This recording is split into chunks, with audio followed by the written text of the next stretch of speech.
اور ان سے ریکویسٹ کی کہ جب تک آپ رینجر نہیں بھیجیں گے تو یہ جو اسٹیشن ہے ان پہ ہم پولنگ نہیں کروا سکیں گے، کیونکہ وہ ایک مخصوص آپ کہہ سکتے ہیں برادری قبیلے کا ڈومینیٹڈ ایریا ہے، اور وہاں پولنگ ایجنٹ دوسرے شاید بیٹھ بھی نہیں سکتے، اگر بیٹھیں تو وہ کمپرومائز پہ مجبور ہو جاتے ہیں۔ تو اس پہ پھر بات چلتی رہی، ہمیں شروع میں یہ کہا گیا جی کہ بالکل رینجرز کو بھیجیں گے اور فیئر الیکشن ہوگا۔ ہم کوئی سپورٹ یا کوئی مدد نہیں چاہ رہے تھے، وہ اپنے لیے غیر ضروری مدد، ہم یہ کہہ رہے تھے کہ پولنگ فیئر ہو جائے، وہ ہمارے خلاف چاہے ہمارے حق میں ہو، لیکن اس سے برعکس ہوا، اور وہ آخری وقت میں 2 دن پہلے پتا چلا کہ رینجر نہیں آ رہی، جس کا پھر فال آؤٹ یہ ہوا کہ آپ حیران ہوں گے کہ ٹوٹل 189 پولنگ اسٹیشن ہے حلقہ وسطی باغ کے، 189 میں سے 171 جو ہے ان پہ پولنگ ریشو ہے 45%، اور جو 18 پولنگ اسٹیشن ہیں ان پہ پولنگ ریشو ہے 90%۔ یعنی کہنے کا مقصد یہ ہے کہ وہاں پہ سب ٹھپے لگا کے سارے ووٹ ہی ڈال دیے گئے۔ راجے کم ہے اور راجے اس علاقے میں کم ہے اور سدن زیادہ ہے، اس لیے آپ کو ایف سی اگر رینجر آ جاتی تو وہ کیا زبردستی ووٹیں ڈلوا دیتی آپ کے لیے، یا امن امان کا مسئلہ؟ نہیں، راجے سدن کی بات نہیں ہے جی، وہاں پہ راجپوت بھی ہیں، وہاں پہ راجپوتوں کی مختلف ایک برادری ڈومینیٹ کرتی ہے، تو آپ یہ مجھے بتائیں کہ رینجر آزاد کشمیر میں کب گئی اور کب اس نے الیکشن کروائے؟ ایک حلقے میں لوگ مقامی طور پہ ایک دوسرے کو جانتے ہیں، مرنا جینا، ایک دوسرے کو دفنانا، شادیاں غمیاں سب اکٹھی ہوتی ہیں، تو پاکستان کی رینجر تو پاکستان کی ہوتی ہے، تو وہ تو کہاں جائے گی؟ شہری علاقے تھوڑا ہی نہیں ہے۔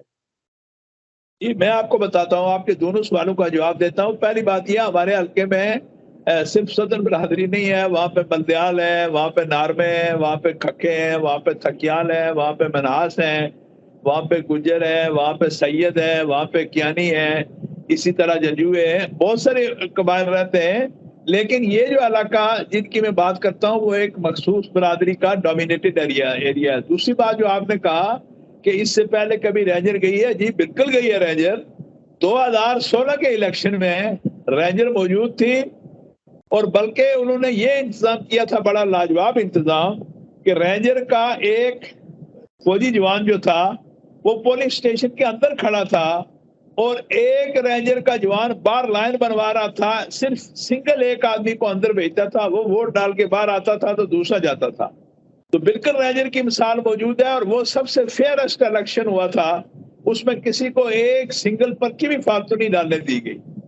اب یہ جو اس وقت تھا، یہ ایف سی گئی، ایف سی کو تو پتہ ہی ویسے رینجر گئی کیوں نہیں؟ یہ ایسا نہیں ہوا کہ رانا ثناء اللہ نے، مشتاق مناز صاحب نے کہا کہ میں نے رینجر مانگی تھی تو رانا ثناء اللہ نے نہیں بھیجی، انہوں نے تنقید کی ہے کہ کیوں نہیں آئی ہے رینجر؟ یہ ایسا نہیں ہے کہ پیپلز پارٹی کی وجہ سے یا سردار قمر زمان کے کہنے پر رانا ثناء اللہ نے نہیں بھیجی پھر؟ جی بالکل، آج پتہ نہیں آپ نے نہیں سنا ہوگا، رانا ثناء اللہ صاحب کا ایک انٹرویو آج وائرل ہوا ہے جو انہوں نے کسی ٹی وی نیٹ ورک کو دیا ہے، جس میں انہوں نے یہ بات واضح کی کہ ہم نے رینجرز کا بندوبست کیا تھا، رینجر بھجوانا تھی، لیکن اسی دوران میرے پاس قمر الزمان قاہرہ صاحب آ گئے جو وزیر امور کشمیر ہے، اور کشمیر کے حوالے سے ڈیل انہوں نے ہی کرنا ہوتا ہے، تو وہ کہنے لگے کہ وہ میرے پاس آ گئے، بلکہ وہ انٹرویو شاید آپ کو مل جائے گا، آج ہی ان کا انٹرویو میں نے سنا ہے رانا ثناء اللہ صاحب کا، تو طلعت حسین کے ساتھ ہے۔ تو انہوں نے کہا جی کہ وہ انہوں نے مجھے آ کے کہا قاہرہ صاحب نے کہ دیکھیں جی ایک حلقہ ہے، تو اس حلقے کے لیے ہم اگر یہاں سے رینجر بھیجیں گے تو یہ تاثر ہوگا کہ ایک حلقے کا الیکشن بھی نہیں کروا سکتے، تو میں آپ کو اشور کرتا ہوں کہ کوئی ٹھپے نہیں لگیں گے، آپ مہربانی کر کے رینجر نہ بھیجیں۔ اس پہ رانا صاحب نے کہا، آج جو ٹی وی میں نے سنا، کہ میں نے قاہرہ صاحب کو کہا کہ نہیں، اس طریقے سے فیئر پولنگ نہیں ہوگی، مجھ پہ میری جماعت کا پریشر ہے کہ میں رینجر بھیجوں۔ اس پر وہ چلے گئے میاں شہباز شریف صاحب کے پاس، وزیر اعظم صاحب کے پاس، قاہرہ صاحب چلے گئے اور وزیر اعظم صاحب کو جا کے قائل کیا، اور وزیر اعظم صاحب نے مجھے کہا کہ آپ رینجر نہ بھیجیں۔ یہ آج کی بات ہے، آج خود رانا صاحب کا انٹرویو یہ بتا رہا ہے، اور انہوں نے تسلیم کیا کہ رینجر نہ بھیج کے ہم نے نقصان کیا اور ہم جیتی ہوئی سیٹ ہار گئے۔ ٹھیک ہے، اس کا مطلب یہ ہے کہ پاکستان میں اگر الیکشن ہوتے ہیں تو رینجر کے بغیر وہاں بھی فیئر نہیں ہو سکتے. لیکن رانا ثناءاللہ مبالغہ آرائی سے کام لے رہے ہیں یا وزیر اعظم مبالغہ آرائی سے کام لے رہے ہیں. چونکہ قمر زمان کائرہ 8 تاریخ کو، جب آپ کا الیکشن 8 تاریخ کو 8 جون کو ہو رہا تھا، وہ ڈنمارک میں تھے اور میں نے خود ان سے بات کیا ٹیلی فون کے اوپر. اور دوسرے دن وہ ڈنمارک کے بعد ایک آدمی کے گھر ناشتہ کر رہے تھے جب میری ان سے بات ہوئی. کہنے لگے بندے زیادہ ہیں تو بعد میں بات کروں گا. اور 9 تاریخ کو وہ ناروے میں تھے، لہذا 8 اور 9 کے روز تو وہ وہاں پر تھے ہی نہیں، لیکن پہلے اس سے کوئی بات ہوئی ہوگی. لیکن 8 اور 9 کی بات بالکل آپ ٹھیک فرما رہے ہیں. رانا صاحب کا انٹرویو آپ سن لیں گے، انہوں نے یہی کہا کہ اس دن قمر زمان صاحب کائرہ ٹھیک ہے نہیں وہ ٹھیک، وہ کہیں نہ کہیں کو مبالغہ آرائی کر رہے ہیں، لیکن 8 اور 9 کو قمر زمان پاکستان، قمر زمان کائرہ جو واقعی وزیر امور کشمیر ہے وہ پاکستان میں تھے ہی. یہی میری عرض سنیں نا، میں یہی وضاحت کر رہا ہوں کہ رانا صاحب کا انٹرویو آپ سنیں گے تو رانا صاحب نے یہ کہا کہ 4-5 دن پہلے الیکشن سے میرے پاس کائرہ صاحب آئے اور انہوں نے کہا کہ میں ناروے جا رہا ہوں یا پتہ نہیں کہاں جا رہا ہوں، تو مہربانی کر کے آپ رینجر نہ بھیجیں. تو کہنے لگے کہ میں نے جب انکار کیا تو وہ وزیر اعظم کے پاس گئے اور وہاں سے مجھے کروایا اور اس کے بعد اس میں راج صاحب 2 کنسپریسی تھیوری ہے. آپ اس کو رول آؤٹ کر دیں یا اس کو درست مانیں. پہلی کنسپریسی تھیوری یہ ہے کہ مشتاق مناس کو آزاد کشمیر مسلم لیگ نون کی خود قیادت چاہتی تھی کہ یہ ان نہ ہو. دوسری کنسپریسی تھیوری یہ ہے کہ سردار قمر زمان جو ضیاء قمر کے جو جیتے ہیں، ان کے باپ ہیں، ان کا اثر رسوخ اپنی جگہ ہے، انہوں نے خود مشتاق مناس سے کوئی ڈیل بنائی ہے اور الیکشن جیتا ہے. راج صاحب یہ دونوں کانسپریسی صرف کانسپریسی ہی ہے، ان میں کوئی حقیقت نہیں ہے. دیکھیں بات یہ ہے، پہلی بات جو آپ کہہ رہے ہیں کہ مسلم لیگ نون آزاد کشمیر جو ہے وہ مشتاق مناس کو الیکشن ہرانا چاہتی تھی. مسلم لیگ نون آزاد کشمیر کی ساری قیادت، جس میں راجہ فاروق قادر صاحب، شاہ غلام قادر صاحب، طارق فاروق صاحب، ڈاکٹر نجیب صاحب اور اعلیٰ حضرت کیا سارے جو قابل ذکر جو ایم ایل ایز ہیں، جو سابق ایم ایل ایز ہیں، وہ سارے کے سارے بار بار ہمارے حلقے میں جاتے رہے، جہاں کہیں اثر تھا وہاں پہ کام بھی کرتے رہے. پھر پاکستان سے مرکزی وزراء گئے، خواجہ سعد رفیق صاحب گئے، جاوید اپنا لطیف صاحب گئے، رانا ثناءاللہ گئے، محترمہ مریم نواز گئی. تو یہ بات قطعاً غلط ہے کہ مسلم لیگ والے خود ہرانا چاہتے تھے، یہ بات غلط ہے. دوسری بات پھر اگر اتنا پیسہ خرچ کیا گیا ایک حلقے کے الیکشن کے لیے تو کامیابی پھر کیوں نہیں مل سکی؟ میں وہ عرض کرتا ہوں نا جی، بتاتا ہوں آپ کو. دوسری جو بات آپ نے کہی کہ قمر زمان صاحب اور مشتاق مناس نے آپس میں لین دین کر لیا، قطعاً غلط ہے، یہ بالکل جھوٹ ہے، ایسی بات نہیں ہے. میں خود الیکشن میں سمجھے کہ میں خود ہی الیکشن لڑا تھا. آپ تو مخلص انسان ہیں، آپ تو مخلص انسان ہیں، میں آپ کو ذاتی طور پر بھی جانتا ہوں، اور آپ نے ظاہر ہے آپ نے وہاں ووٹیں بھی دلوائی، پارٹی میں بھی شمولیت اختیار کی. لیکن آپ کے اور مشتاق مناس کے درمیان کوئی معاہدہ ہوا کہ یہ ٹرم آپ الیکشن لڑیں اور اگلی ٹرم جو ہے آپ نے خود الیکشن لڑنا ہے یہاں سے؟ نہیں کوئی ایسا معاہدہ نہیں. دیکھیں جی، جب میں پارٹی میں آ گیا تو ہماری یہی بات ہوئی. یہاں پارٹی کی سینئر قیادت میرے دفتر میں بیٹھی ہوئی تھی، جس میں شاہ غلام قادر صاحب تھے، فاروق قادر صاحب تھے، راجہ نصیر صاحب تھے، طارق فاروق صاحب، ڈاکٹر نجیب صاحب، چوری سعید صاحب اور ساتھی تھے. تو جب میں نے فیصلہ کیا ان کے ساتھ جانے کا تو یہی بات ہوئی تھی کہ آئندہ کے لیے مل جل کے اصلاح مشورے سے چلیں گے. آپ کیا آئندہ پھر اس حلقے سے آئندہ اس حلقے سے آپ الیکشن لڑیں گے یا مشتاق مناس لڑے گا؟ یہ تو وقت بتائے گا جی. جب حالات آئیں گے اس وقت پارٹی کو اپلائی کریں گے، میں کروں گا یا مشتاق صاحب کریں گے، صلاح مشورے کے ساتھ. ہم دو میں سے کوئی لڑ سکتا ہے، کوئی تیسرا بھی لڑ سکتا ہے. جو آپ کا ووٹر ہے رائے یاسین صاحب، پچھلے 30 سال 35 سال سے جو آپ کو ووٹ دیتا ہے، آپ کے ساتھ چلتا ہے، وہ تو پھر مایوس ہوگا. وہ تو آپ کو لیڈر دیکھنا چاہتا ہے، وہ چاہتا ہے کہ آپ آزاد کشمیر کے اسمبلی میں ان کی جو ہے نمائندگی کریں. تو اگر آپ مشتاق مناس کو اپنا اسپیس دے دیں گے تو ووٹر ضروری تو نہیں ہے وہ اس کو ایکسپٹ کرے گا. نہیں، یہ بات آپ کی کسی حد تک درست ہے کہ کوئی جذباتی ووٹر جو ہوتے ہیں ان کی خواہش یہ ہوتی ہے کہ جس کے ساتھ وہ افیلیٹڈ ہے وہ اسمبلی میں جائے. لیکن دیکھیں جب پارٹیوں میں آدمی جاتا ہے تو پارٹیوں میں یہ نہیں ہو سکتا کہ کسی ایک آدمی کی مرضی چلے. وہاں پھر باہمی مشاورت کے ساتھ اجتماعی سوچ کے ساتھ چلنا پڑتا ہے. فیصلے جو ہے اجتماعی سوچ اور پارٹی کرتی ہے، کسی کے حق میں ہوتے ہیں، کسی کے خلاف ہوتے ہیں. تو میں نہیں سمجھتا کہ کوئی ایسی بات ہو جس سے یہ تاثر ملے کہ جی میں نے ہی لڑنا ہے یا مشتاق مناز صاحب نے لڑنا ہے. پہلی بات ہے زندگی موت کا کیا بھروسہ, 3 سال ہے, کون زندہ رہتا ہے کون مرتا ہے. اور اگر کوئی اس کے بعد الیکشن کا وقت آئے گا اس میں بیٹھ کے فیصلہ کریں گے, مشاورت کے ساتھ پارٹی سے مشاورت کریں گے, مشتاق صاحب سے کریں گے. مشتاق صاحب لڑے, میں لڑا, کوئی اور پارٹی کا لڑا, تو یہ میرے لیے کوئی ایسا مسئلہ نہیں. میں دیکھیں نا 3-4 دفعہ فلیگ ہولڈر رہ چکا ہوں, تو سچی بات ہے ایسی کوئی بات نہیں میں کہ ایسی لالچ ہو کہ مجھے ہر صورت میں الیکشن لڑنا چاہیے ورنہ قیامت آ جائے گی.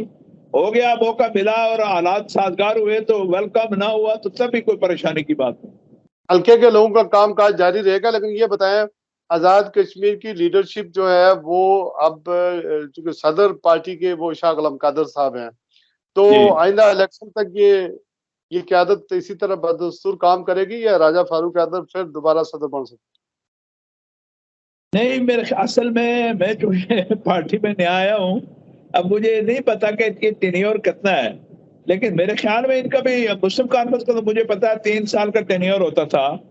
ان کا پتہ نہیں 3 سال ہے یا 5 سال ہے, یہ میں ابھی پوچھ نہیں سکا ہوں. شاہ غلام قادر صاحب کو بنے ہوئے تو میرے خیال میں ابھی سال ایک ہی ہوا ہے ٹوٹل, تو اس حساب سے تو ان کا ٹینیور ابھی اگر 5 سال کا ٹینیور ہے تو پھر تو ان کے پاس 4 سال باقی ہیں. اگر 3 سال کا ٹینیور ہے تو پھر 2 سال باقی ہیں. یہ فرینکلی سپیکنگ مجھے ٹینیور کا نہیں پتا مسلم لیگ نون کا, چونکہ میں اس میں نیا خبر ہوں.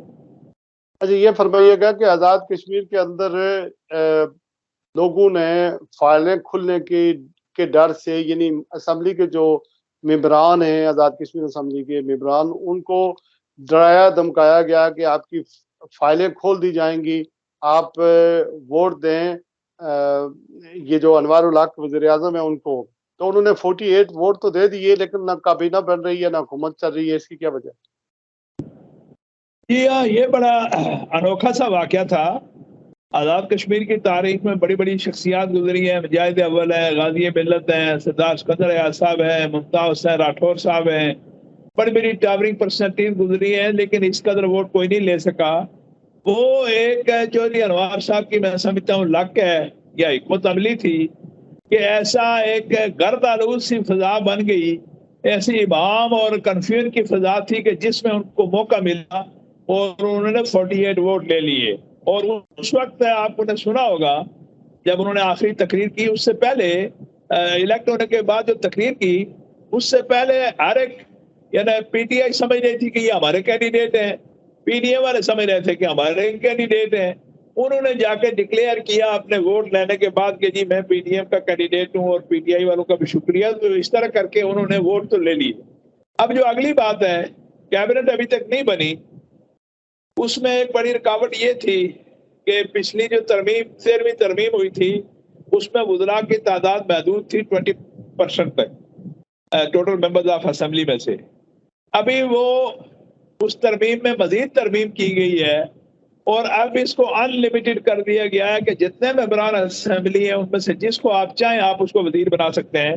تو اب چودھری انوار صاحب کے پاس یہ ایک چانس ہے کہ وہ, مجھے لگتا ہے کہ 35 رکنی کابینہ بنے گی, 34-35 رکنی کابینہ. تو تقریباً آپ سمجھ لیں کہ جو ان کے ساتھ ہیں وہ سارے کے سارے وزیر بن جائیں گے. اپوزیشن والے بس وہ پی ٹی آئی کے 2-4 لوگ رہ جائیں گے, یا حسن ابراہیم صاحب رہ جائیں گے, یا سردار عتیق صاحب پتہ نہیں رہ جائیں. اس طرح سے باقی جتنے بھی ان کے ساتھ ہیں وہ سارے ہی فلیگ ہولڈر ہو جائیں گے.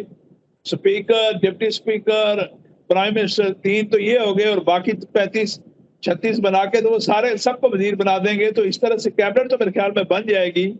لیکن یہ سوال ہے کہ یہ کیبنٹ کب تک چلے گی. مجھے پتا ہے, میں اس سسٹم کا حصہ رہا ہوں, کہ یہ کیبنٹ بنے گی تو اگلا جھگڑا ہوگا وزارتوں پہ.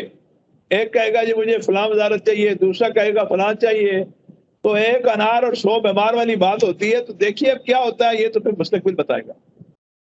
لیکن رائے صاحب آپ سمجھتے ہیں کہ یہ جو کچھ ہو رہا ہے آزاد کشمیر کے اندر, ہماری لیڈرشپ اتنی لو ہے, یا ہم جو آپ اگر تھوڑا سا اونچا بولیں مجھے سمجھ. میں نے کہا ہماری جو لیڈرشپ ہے آزاد کشمیر کی, رائے صاحب وہ کس طرح کی لیڈرشپ ہے کہ 1 سال میں 2 وزیر اعظم تبدیل ہو گئے اور ابھی تیسرا ٹیک اوور کر رہا ہے, اور اس کے بھی پاؤں نہیں لگ رہے ہیں. اس ساری صورتحال میں یہ تو محض ایک ڈھونگ ہے آزاد کشمیر کی اسمبلی اور یہ جو ڈھانچہ بنا ہوا ہے, اور اصل طاقت کوئی اور ہے, استعمال کوئی اور کر رہا ہے. اور یہ سارے لوگ جو ہیں وہ جو آپ آزاد کشمیر کی عوام ہے وہ اس ساری صورت حال کو دیکھ رہی ہے، ایک احساس سے محرومی پایا جاتا ہے، اور لوگ فیڈ اپ ہو گئے ہیں اپنے اس نظام کے اوپر جو آزاد کشمیر کے اندر موجود ہے۔ جی رائے صاحب، آپ نے ٹھیک فرمایا۔ بات یہ ہے، ہماری بدقسمتی ہے، دیکھیں پہلے حکومتیں بنتی تھیں، 5 سال چلتی تھیں، جو وزیر اعظم بن گیا، جو اپوزیشن کیا ہو گئی تیار، تو وہ آپس میں 5 سال حکومتیں چلتی تھیں۔ یہ اب تو باغیچہ اتفاق بن گیا کہ جیسے آپ خود فرما رہے ہیں کہ 1.5 سال میں 3 وزرائے اعظم تبدیل ہو گئے، اور ابھی آگے جو 3.5 سال یا 3 سال بقایا ہے، خدا خیر کرے تو مجھے لگتا ہے کہ 4-5 وزرائے اعظم مزید ایکسپیکٹڈ ہے، یا خدا نخواستہ اسمبلی کو توڑ کے چلتا بنے، تو یہ بڑی مایوس کن بات ہے۔ اور دوسری بات یہ ہے، میں خود ایک سیاسی کارکن ہوں، ہمارے سیاسی برادری کے اوپر یہ بڑا داغ اور دبا ہے کہ ہم لوگ مفادات کی خاطر بک جاتے ہیں یا جھک جاتے ہیں۔ چلے بکنے کا لفظ اگر سخت ہو تو یہ کہہ سکتے ہیں کہ ہم مفادات کو دیکھ کے اپنی سوچ، اپنے نظریہ، اپنی آئیڈیالوجی کو تبدیل کر لیتے ہیں۔ اب کون سی آئیڈیالوجی ہے یار؟ ایک دن پی ٹی آئی کے 38 ممبر تھے، 33 ممبر تھے، اور دوسرے دن ان کے پاس 7 رہ گئے۔ تو ذرا سا جس طرف سے چلو تم ادھر کو، جدھر کی ہوا ہو، جس طرف ذرا سا کوئی آپ کو فیوریبل حالات نظر آئے تو آپ اپنی سارے نظریات، اپنی وفاداری اس کو تیاگ دیں آپ۔ یہ بڑا افسوسناک ہے، اور بالکل آپ ٹھیک کہتے ہیں کہ آزاد کشمیر کے لوگوں میں احساس محرومی بھی ہے، پریشانی بھی ہے، اور میں بحیثیت ایک سیاسی کارکن کے شرمندگی محسوس کرتا ہوں کہ میری جو برادری ہے، سیاسی برادری جو ہے، وہ کس کردار کا مظاہرہ کر رہی ہے۔ کوئی خدا خوفی نہیں ہے، ذرا سا آپ کو کوئی لالچ ہوئی تو آپ نے سارا کچھ چھوڑ دیا، 2 منٹ نہیں لگے آپ نے وفاداریاں تبدیل کر لی، ایک پارٹی سے دوسری میں، دوسری سے تیسری میں۔ اب جس کو وزارت ملے گی وہ اسی کے ساتھ، وہ حکومت کے ساتھ ہے، جس کو نہیں ملے گی وہ مخالف ہے۔ تو یہ اگر معیار بنا دیا جائے تو تعمیر و ترقی کیا ہوگی، لوگوں کے کام کیا ہوں گے، نظریات کیا ہوں گے، اخلاقیات کیا ہوں گی؟ یہ تو پھر ایک مذاق ہے۔ اور جس کو موقع ملا، اس کے پاس اختیار ہو، اس کے پاس پیسہ ہو، تو وہ لے کے تو لوگوں کو خرید کے تو اپنے ساتھ چلا لے۔ یہ بڑا افسوسناک ہے، میں آپ سے ایگری کرتا ہوں۔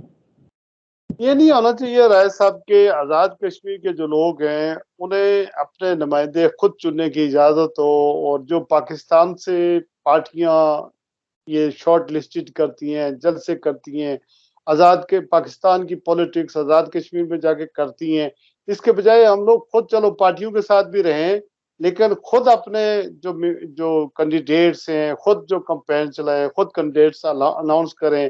کبھی کوئی کینڈیڈیٹس جو ہے وہ اس کے اناؤنس کر رہا ہوتا ہے، اور آزاد کشمیر کا محدود سا خطہ اس طرح کے کھلواڑ کا متحمل نہیں ہو سکتا۔ آپ دیکھتے ہیں کہ مسلم کانفرنس کے بعد اب تو وہ محروم و مغفور جماعت بن چکی ہے، آپ نے بھی چھوڑ دی ہے، آپ گھر کے آدمی تھے، اور صرف سردار عتیق صاحب کی ایک سیٹ رہ گئی ہے، اور وہ بھی انہوں نے بھی جو تقریر کیا، جب بلاول بھٹو صاحب مظفرآباد اسمبلی میں گئے ہیں تو انہوں نے کہا جی کہ ہم نے چونکہ قیوم نیازی صاحب کے ہوتے ہوئے بھی پی ٹی آئی کے ہم اتحادی تھے، اور پھر اس کے بعد سردار تنویر صاحب کے ساتھ ہم نے کام کیا اور پی ٹی آئی میں شامل رہے، لیکن 9 مئی کے واقعات کے بعد اب ہمارے لیے مشکل ہو گیا ہے کہ ہم جو ہے وہ پی ٹی آئی کے ساتھ چلیں، اور ابھی انوار الحق وزیر اعظم کے ساتھ ہیں، اور آپ کے بڑے مشکور ہیں کہ آپ انڈیا گئے ہیں، اور انڈیا میں آپ نے بڑی زبردست تقریر کی ہے اور بڑے معاملات کیے ہیں۔ تو میرے خیال میں اس طرح کی جو صورتحال اب بن چکی ہے آزاد کشمیر کے اندر، اور جو لوکل پارٹیاں ہوتی تھی ہماری، وہ ساری ختم ہے، مطلب ختم ہی سمجھے۔ اب تو پاکستان کی پولیٹکس یا پارٹیاں وہاں پر انہوں نے اپنے جھنڈے گاڑ لیے ہیں، اور آپ بھی اس میں رجسٹ نہیں کر سکے، آپ جیسے بھی لوگ رجسٹ نہیں کر سکے۔ تو ہونا تو یہ چاہیے پھر اس کو صوبہ ہی بنا دیں، کیونکہ یہ تو اس کو آزادی کا بیس کیمپ بننا تھا، لیکن آزادی کا بیس کیمپ بنا نہیں، اب صوبہ ہی بنا دیں تاکہ ڈائریکٹ رول ہو جائے جس طرح باقی صوبوں میں ہو رہا ہے پاکستان کا۔ آپ کی بات کے ایک حصے سے میں اتفاق کرتا ہوں اور دوسرے حصے سے معذرت کے ساتھ اتفاق نہیں کرتا۔ جی جی بات یہ ہے کہ جن سے اتفاق کرتا ہوں وہ یہ ہے کہ آزاد کشمیر کی جو انڈیجنس جو تھی پارٹیاں، ریاستی جماعتیں، ان کو ختم کر دیا گیا باوجود۔ دیکھیں نا، مسلم کانفرنس تھی، پھر اس طرح خالد ابراہیم صاحب کی جموں کشمیر پیپلز پارٹی تھی، ان کی ایک سیٹیں، پھر ہمارے چلے نظریاتی مخالف صحیح، لیکن لبریشن لیگ یا لبریشن فرنٹ ان کا نظریہ بے شک مخالف ہو، لیکن وہ کشمیر کی اپنی جماعتیں تھیں، ان کو بھی زیرو کر دیا گیا۔ اب اس وقت راج ہے پاکستان کی سیاسی جماعتوں کا کہ وہ یہاں سے جو حکومت مرکز میں موجود ہو وہی آزاد کشمیر میں اپنی حکومت بناتی ہے۔ تو یہ تو بڑا المیہ ہے کہ ریاستی جماعتوں کو ایلیمینیٹ کر دیا گیا۔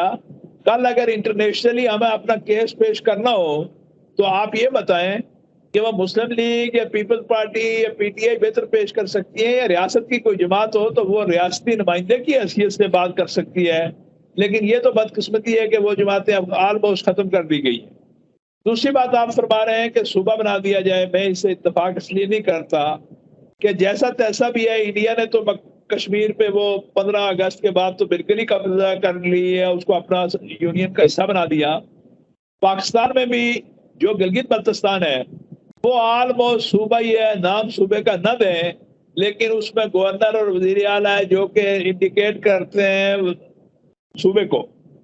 لیکن آزاد کشمیر کا یہ جو چھوٹا سا خطہ ہے جیسے تیسے بھی ہے، لیکن کم از کم بیس کیمپ کی ایک نشانی موجود ہے کہ یہ پوری ریاست کو ریپرزینٹ کرتا ہے، کہ پوری ریاست کی حکمرانی جس میں جموں ہے، کشمیر ہے، لداخ ہے، ویلی ہے، اسی طرح آپ سری نگر ہے، اسی طرح آپ کا لداخ ہے، اپنا گلگت بلتستان ہے، تو اس کو ریپرزینٹ کرنے کا ایک چھوٹا سا جو ایک یونٹ رہ گیا ہے، اگر اس کو بھی ختم کر دیں گے تو پھر مسئلہ کشمیر تو ہمیشہ کے لیے اقوام متحدہ کے چارٹر سے بھی ہم فارغ ہو گئے۔ وہ بالکل ٹھیک ہے، وہ بالکل ٹھیک ہے راج صاحب، آپ کا اپنا موقف ہے، آپ درست فرما رہے ہوں گے، لیکن ایک بات مجھے بتائیں، یعنی ٹپیکلی یا ٹریڈیشنلی یا ریالٹی یہی ہے جو آپ بیان کر رہے ہیں، لیکن یہ فرمائیے کہ آزاد کشمیر کے لوگوں کے جو حقوق ہیں وہ اگر یہ صبح پڑھے تو یہ لوگ بھی سینٹ میں جائیں نا، یہ بھی قومی اسمبلی کے ممبر ہوں، اب ہم لوگ بھی وہاں جا کر اپنے رائٹس کی بات کریں، اپنے حقوق کی بات کریں۔